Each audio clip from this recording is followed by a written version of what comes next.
আসসালামু আলাইকুম। ডে 4 আম্মু বানিয়েছিল রসে ভিজানো চিতই পিঠা। আর এই চিতই পিঠাটা আম্মু কিভাবে বানিয়েছিল চলো দেখে আসি।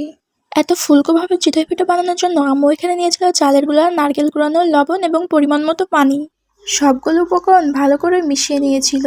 আর সব পিঠাগুলো এমন একটা মাটির পাত্রে দিয়ে নিয়েছিল, আর কিছু সময় ঢাকনা দেওয়ার পরেই একদম পারফেক্টলি তৈরি হয়ে যায়। আর এই পিঠাগুলো মাটির চুলাইতে সব থেকে বেশি ভালো হয়।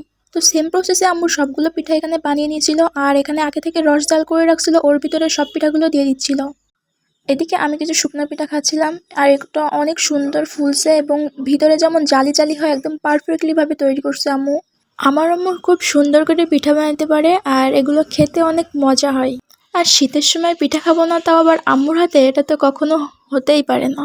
তো পিঠাগুলো আম্মু রসের ভিতরে 2 থেকে 3 ঘন্টা ভিজিয়ে রাখছিল, তারপর একদম পিঠাগুলো পারফেক্টলি রেডি হয়ে গেছে। আর এটা খেতে যে কত ইয়ামি হয়েছিল, ভিতরে একদম টলমল করছিল রসে।